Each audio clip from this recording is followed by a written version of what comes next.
feed. Growing the channel a little at a time.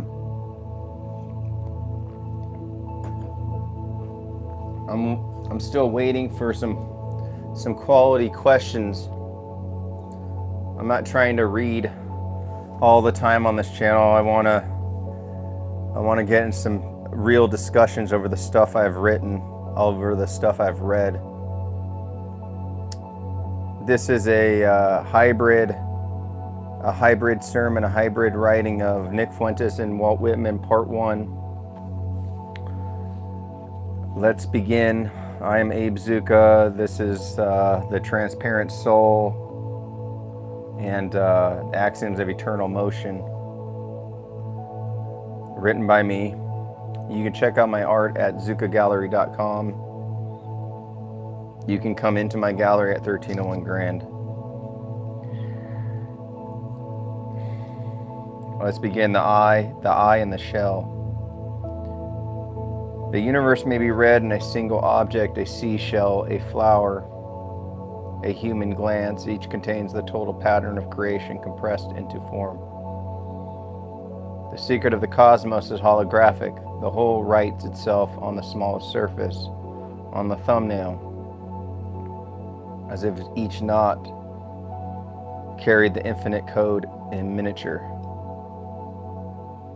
The poet's task is not invention but revelation, to make the ordinary translucent.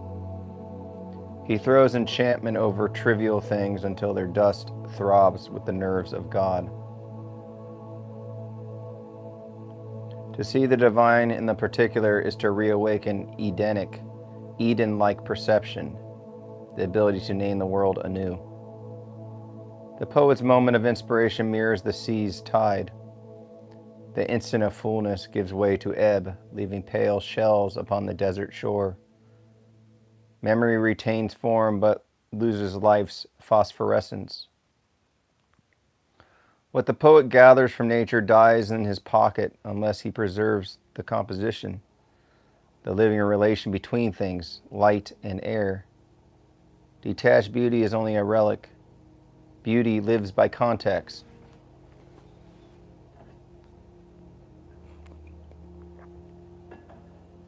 Please like and subscribe. I am Abe Zucca. Check out my art at zuccagallery.com. I'm a painter and a writer in downtown Phoenix. The secret of the cosmos is holographic. The whole writes itself on the smallest surface, on the thumbnail of each knot.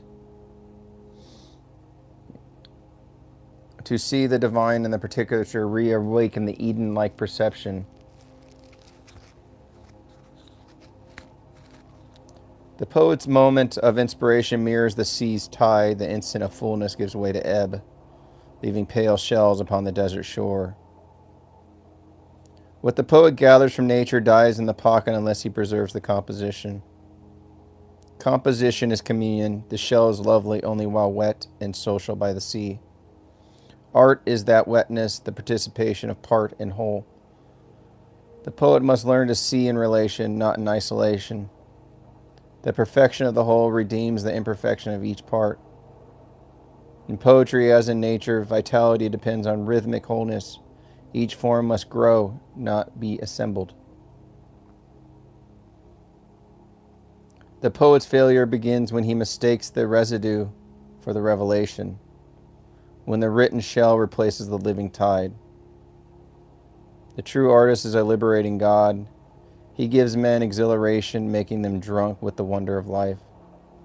He bridges the impassable by rhythm, turning form into energy.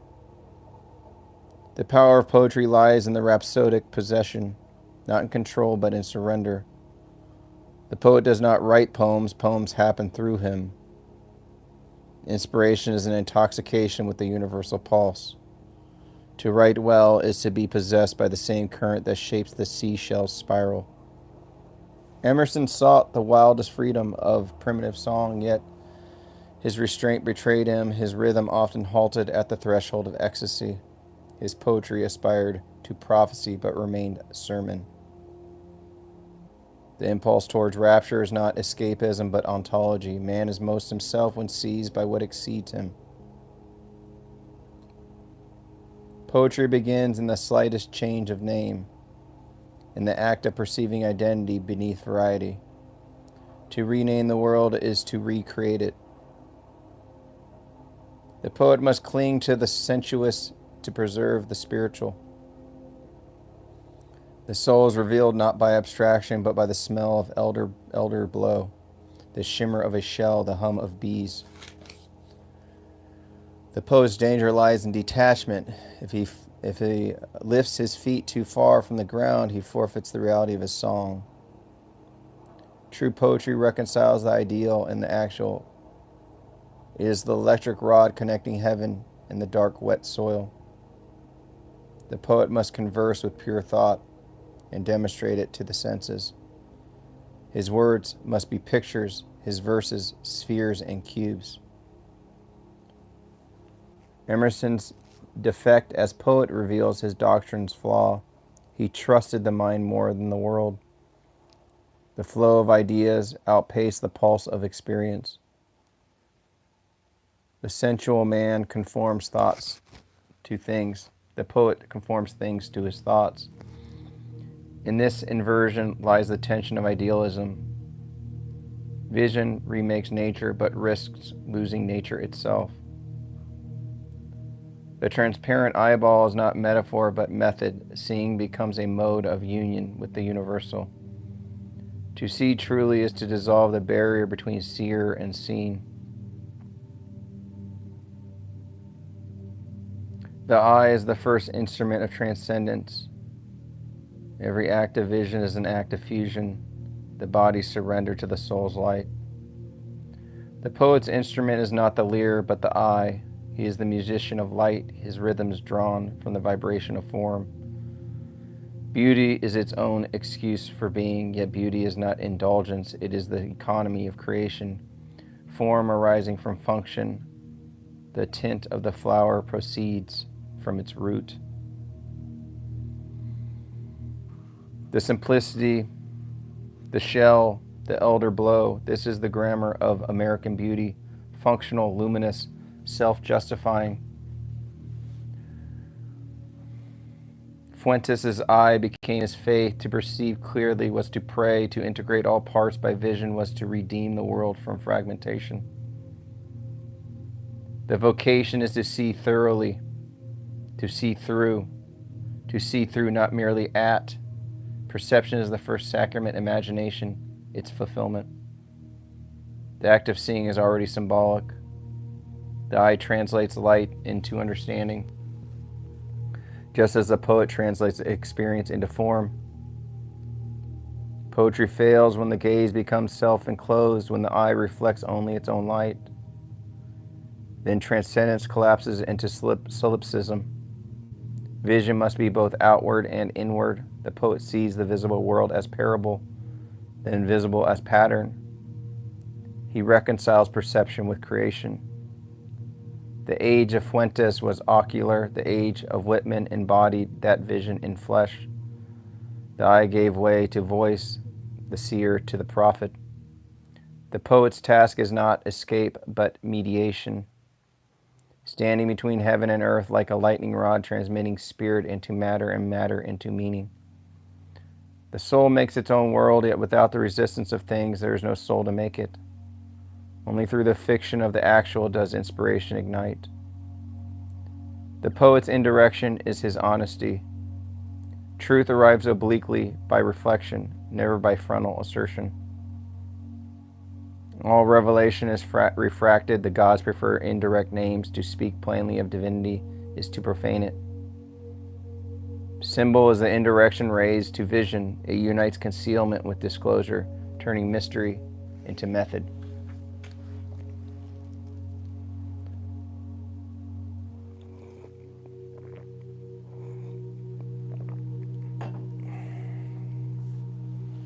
Poetry that merely reports the ideal betrays it. Poetry that wrestles with the actual transfigures it.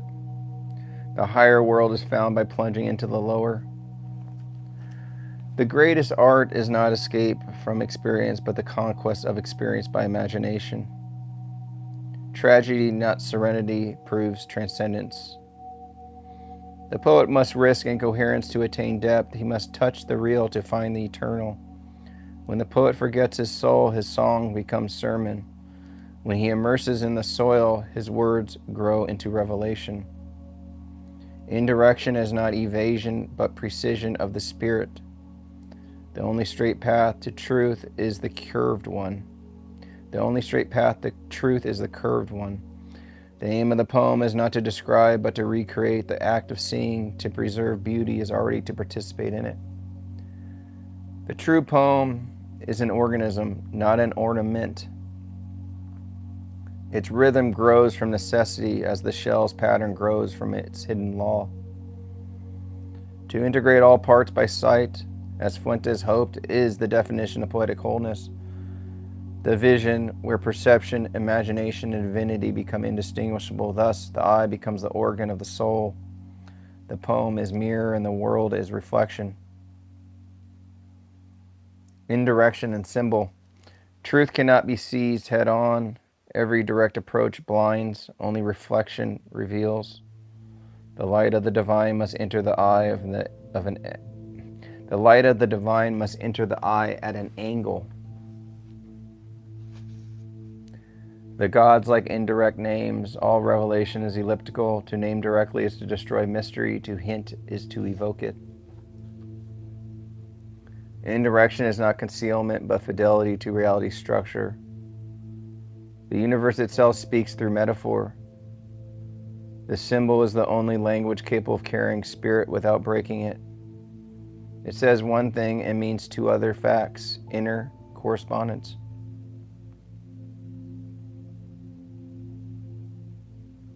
The symbolic act reconciles thought and things. In it, the world ceases to be an object and becomes a participant in consciousness. Indirection is the syntax of revelation. Every parable, every myth, every poem is an oblique discourse of eternity. Everything in the universe goes by indirection. Nature's straight lines are illusions of perspective. The true path of spirit is spiral. Everything in the universe goes by indirection. Nature's straight lines are illusions of perspective. The true path of spirit is spiral. The spiral is the signature of the divine artisan. Repetition ascending towards freedom. To learn rightly is to learn symbolically. We understand a truth only when it reappears disguised in matter. The literal mind is blind, it sees surfaces only.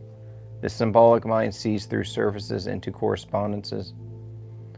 The soul that perceives symbolically lives within meaning rather than seeking it. Each event is revelation in miniature.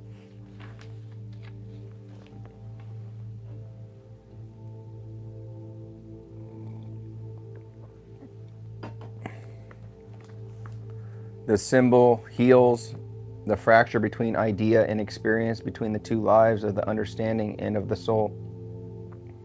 Every symbol is an act of incarnation. It embodies the invisible within the visible as the Word became flesh. To apprehend symbolically is to experience unity without abolishing difference. The finite and infinite coexist in one gesture. Symbol does not explain, it performs. Its meaning arises only in the act of participation. Indirection restores continuity between man and world. When we cease dissecting, we begin listening. The symbol is the mediator between intellect and ecstasy. It permits thoughts to tremble towards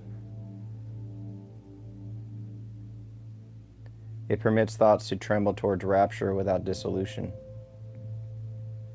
The poet's mind must become symbolic to survive modernity. In an age of analysis, only indirection preserves wholeness. Fuentes' doctrine of indirection is a method of salvation, not argument of attunement, not proof, but resonance. To live symbolically is to dwell in perpetual correspondence. Each gesture a parable, each perception a prayer. The highest knowledge is not analytic, but analogic. Wisdom speaks in likeness, not logic. The world is not a problem to be solved, but a symbol to be read. The poet's eye is both mirror and lamp. It reflects what it is and illuminates what may be. All genuine symbol is double-voiced. It conceals for the profane and discloses for the initiated. The symbol cannot be manufactured. It emerges where experience touches eternity. Indirection is humanity made linguistic. The wise man speaks as if overhearing himself. To name something indirectly is to honor its reality. To name it directly is to imprison it in concept. Indirect names prefigure the modern intuition that meaning is relational, not intrinsic, that truth resides in pattern, not in point. The indirect style, the parable, the aphorism, the fragment, preserves the motion of thought while deferring the fixity of doctrine. Every great symbol is an inexhaustible fountain. It can be read infinitely because it is rooted in being, not in intention. The poet's indirection is the philosopher's clarity. He tells the truth slant so that it may enter the heart straight. The symbolic act converts seeing into being. Once a man preserves the world as meaning, he has already began to create it. The age of symbol begins where language remembers its divine origin as mediation between silence and sound, heaven and soil.